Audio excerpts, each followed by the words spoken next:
Nós, morcegos, não somos maus. E vamos dizer por quê. Olá, queridos morcegadores! Bem-vindos ao 35º episódio do Morcegando, um cast para um bate-papo. Eu sou a bióloga Érica Munhoz e hoje a gente vai falar sobre morcegos, esses animais incríveis, mas muito mal julgados pelas pessoas. O Morcegando tem o objetivo de desmistificar os morcegos e cada episódio abordará um tema diferente. Hoje a gente vai falar sobre as incríveis adaptações dos morcegos hematófagos à hematofagia. Bora então para o nosso bate-papo de hoje. Holy anagrams, what's the answer? Quando a gente fala em morcegos, uma das coisas que mais bota medo nas pessoas é sobre a hematofagia, ou seja, o comportamento do morcego em se alimentar de sangue. Mas como eu espero que você já saiba, não é todo e nem qualquer morcego que se alimenta de sangue. Muito pelo contrário, eles são a grande minoria. A gente tem no mundo cerca de 1.422 espécies de morcegos, sendo que somente 3 dessas espécies se alimentam de sangue. A gente, inclusive, já falou um pouquinho sobre essas espécies lá no episódio 8. Então escuta lá depois de novo para você relembrar as informações e também como uma forma de complementar as informações do episódio de hoje. Bom, mas só para a gente relembrar aqui rapidinho, quais são essas 3 espécies? Elas são a Desmodus rotundus, a Diffila caudata e a Diemus young. Dessas 3 espécies, a espécie Desmodus rotundus é a mais famosa, porque essa espécie se alimenta preferencialmente do sangue de mamíferos, enquanto que as outras 2 espécies se alimentam preferencialmente do sangue de aves. Bem, mas pelo fato do Desmodus rotundus se alimentar preferencialmente do sangue de mamíferos, essa espécie é muito estudada, já que ela pode causar alguns prejuízos agropecuários ou causar alguns problemas de saúde pública. E a partir desses estudos, várias coisas muito interessantes já foram descobertas sobre esses animais. Por exemplo, na saliva dos morcegos hematófagos existem algumas substâncias anticoagulantes. Então, alguns pesquisadores já conseguiram isolar e identificar essas substâncias. E uma delas, que é chamada de dracolina, tem sido utilizada em estudos para o tratamento de trombose. Mas o que torna os morcegos hematófagos tão interessantes é a quantidade de adaptações que essas 3 espécies sofreram ao longo da evolução para poder se alimentar de sangue. Gente, se alimentar de sangue não é fácil. Imagina que você é um animal que se alimenta de sangue. A sua primeira dificuldade seria conseguir uma presa para se alimentar. Depois, seria você se alimentar sem ser percebido por essa presa. Porque se o animal te perceber, ou ele vai te espantar, ou ele vai te bater, ou ele vai te matar. A terceira dificuldade seria a digestão do sangue, já que o sangue é proteína pura, o que sobrecarrega demais os órgãos, principalmente o fígado e os rins.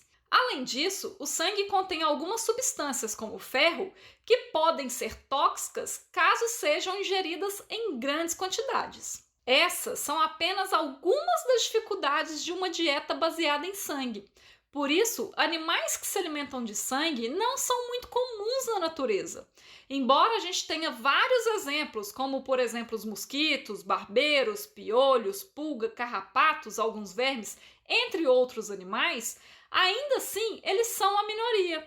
Por exemplo, a grande maioria das espécies de mosquitos se alimentam da seiva de plantas ou de néctar, e somente algumas fêmeas de algumas espécies se alimentam de sangue. Outro exemplo é, das mais de 50 mil espécies de animais vertebrados, quantas aves, répteis, anfíbios, peixes ou mamíferos que você conhece que se alimentam de sangue? Dentre esse universo de mais de 50 mil espécies de vertebrados, basicamente a gente só tem alguns peixes, como as lampreias e o candiru, e 3 espécies de mamíferos, que são as 3 espécies de morcegos hematófagos. Tá vendo como que se alimentar de sangue na natureza é uma exceção? Por quê? Porque dietas baseadas em sangue são difíceis sob vários aspectos, sejam eles comportamentais, morfológicos ou fisiológicos. E exatamente por ser uma coisa difícil, todos os animais que se alimentam de sangue apresentam várias adaptações para esse tipo de dieta. E como a espécie Desmodos rotundus é a mais bem estudada e a mais popular entre as pessoas, hoje a gente vai usar essa espécie como exemplo. Então vamos começar, por exemplo, analisando as adaptações do ponto de vista comportamental. O Desmodos precisa ser discreto para não ser visto pela presa dele. Então, ele se alimenta preferencialmente quando os animais estão dormindo ou quando estão bem quietinhos, como se eles estivessem sonolentos. Para isso, ele tem uma audição muito sensível, principalmente para frequências sonoras mais baixas. Então, além de utilizar a visão para ver o comportamento do animal no qual ele vai se alimentar, o Desmodos também consegue saber se o animal está dormindo ou não através da frequência do som produzido por esse animal. Por exemplo, quando a gente vê uma pessoa dormindo, a gente não sabe que ela está dormindo baseado só na mudança do padrão de respiração dessa pessoa? É a mesma coisa com o morcego. Só que o morcego não precisa estar exatamente do lado da presa dele para escutar essa mudança no padrão da respiração. Ele é capaz de escutar esse som a uma certa distância e em volumes muito, muito baixos que nós não conseguimos ouvir. Além disso, o Desmodos também é muito sorrateiro. Ele costuma esperar ficar bem escuro durante a noite para poder se camuflar no ambiente. E ao invés dele ir voando e pousar direto sobre o animal, o que poderia chamar a atenção daquele animal, ele também pode ir andando pelo chão em posição quadrúpede, utilizando o antebraço como apoio. Então, seja voando ou seja caminhando no chão, o Desmodos vai devagarzinho, bem sorrateiro. Daí, o animal no qual ele vai se alimentar não costuma perceber a chegada dele.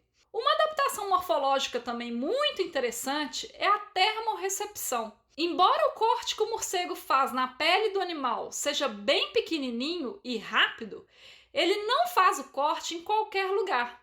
Ele geralmente faz em locais em que as veias do animal estão mais superficiais.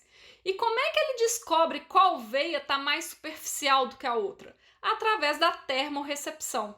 Esse morcego tem alguns receptores termais na parte da frente do rosto, próximo aos lábios. Então ele consegue perceber diferenças sutis de temperatura na superfície do corpo do animal. Ou seja, quanto mais quente for uma região, isso indica que tem mais veias superficiais naquela região. Daí, ele consegue encontrar de forma mais fácil essas veias superficiais. E como a gente já conversou lá no episódio 8, ele vai buscar veias superficiais em locais do corpo do animal em que seja seguro para ele. Do contrário, ele pode ser agredido pelas patas, pela boca ou pelo rabo do animal em que ele está se alimentando. Outras adaptações morfológicas interessantes são em relação aos dentes e a presença de anticoagulantes na saliva. Como a gente também já falou no episódio 8, os incisivos dos morcegos são muito bem desenvolvidos e muito afiados. Então, eles utilizam os incisivos para fazer um pequeno corte na pele da presa. Daí o sangue começa a escorrer e o animal fica lá lambendo o sangue por alguns minutos. Porém, como o corte é muito pequenininho, o sangue poderia coagular muito rápido e estancar a ferida. Então, a presença de anticoagulantes na saliva do Desmodos não deixa o sangue coagular enquanto ele estiver lá lambendo a feridinha. Outra coisa interessante é em relação à digestão do sangue. Os morcegos hematófagos também apresentam adaptações fantásticas para driblar os problemas do consumo de sangue. Por exemplo, o Desmodos consome por noite cerca de 20 gramas de sangue, o que seria mais ou menos equivalente a 2 colheres de sopa de sangue. Para um animal grande, como por exemplo um cavalo ou um boi, isso não é nada, mas para um morcego é muita coisa. 20 gramas corresponde a cerca de 60% do peso do Desmodos. Para vocês compreenderem melhor o que esse 60% representa, é como se uma pessoa adulta de 70 quilos consumisse cerca de 42 quilos de comida em uma única noite. Coisa demais, né? Bom, então a primeira adaptação fisiológica que o morcego tem é na morfologia do seu trato intestinal, que é mais comprido do que o normal, principalmente o estômago. E por quê? Se ele tiver uma superfície maior, ele vai conseguir absorver mais rápido a água presente no sangue que foi ingerido. Daí, a parte líquida do sangue é filtrada rapidamente e excretada em forma de urina para deixar o morcego mais leve para voar. E essa filtração é tão rápida, mas tão rápida, que a partir de quando o Desmodus começa a se alimentar, cerca de 2 minutos depois ele já começa a fazer xixi. Ou seja, os rins dos morcegos hematófagos também apresentam algumas adaptações para que essa filtração seja extremamente rápida. Dentre essas adaptações, além da filtração em si feita pelos glomérulos lá no rim, está também a secreção de alguns hormônios, enzimas e antioxidantes que agilizam a filtração e reduzem os danos provocados pelos resíduos de nitrogênio e o excesso de ferro. Mas como assim? Do ponto de vista nutricional, se alimentar de sangue pode ser um sério problema. E por quê? É porque o sangue é uma substância formada praticamente só por proteínas. E os níveis de carboidratos e vitaminas ou outros nutrientes são bem baixos. E quando as proteínas são digeridas, elas geram alguns resíduos que contêm nitrogênio que são extremamente tóxicos para o organismo. Mas e aí, como é que o corpo se livra disso? De algumas maneiras, mas a principal delas é a excreção através do xixi. O problema é que o consumo elevado de proteínas causa uma sobrecarga nos rins. Então os rins têm que trabalhar tanto para fazer a eliminação desses resíduos tóxicos que com o tempo ele vai parando, o que leva a quadros de insuficiência renal e o acúmulo desses resíduos tóxicos no organismo. Por isso que para quem gosta de carne, que é um alimento riquíssimo em proteínas, tem que dar uma maneirada e ter uma dieta mais equilibrada. Pessoas que comem carne em excesso podem ter sérios problemas renais. No caso dos morcegos hematófagos, a mesma coisa acontece, uma vez que o sangue é uma substância riquíssima em proteínas. Mas, ao contrário de nós seres humanos, os morcegos produzem alguns hormônios e enzimas que reduzem esses danos aos rins, o que permite a eles sobreviver por muitos anos com uma dieta hiperproteica baseada em sangue. O Desmodus, por exemplo, pode chegar a viver 20 anos. Esses hormônios e enzimas, além também de alguns antioxidantes, também são responsáveis por controlar os danos causados pelo excesso de ferro, que podem se depositar em vários órgãos. Já uma outra adaptação fisiológica surpreendente é a presença de algumas bactérias no trato gastrointestinal desses bichos.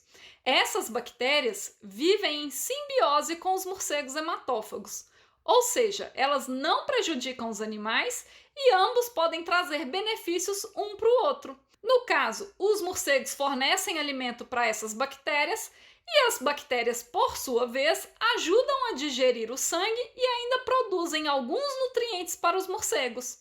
Lembra que eu falei que o sangue é pobre em vitaminas? Então, a vitamina B é um dos exemplos que essas bactérias produzem para os morcegos. E um comportamento super interessante entre os morcegos hematófagos é a regurgitação de sangue entre os morcegos, especialmente entre as mães e os filhotes. Quando o morceguinho nasce, assim como qualquer outro mamífero, a princípio ele se alimenta exclusivamente do leite da mãe. Mas à medida que o animal vai crescendo, a mãe vai fazendo uma introdução alimentar.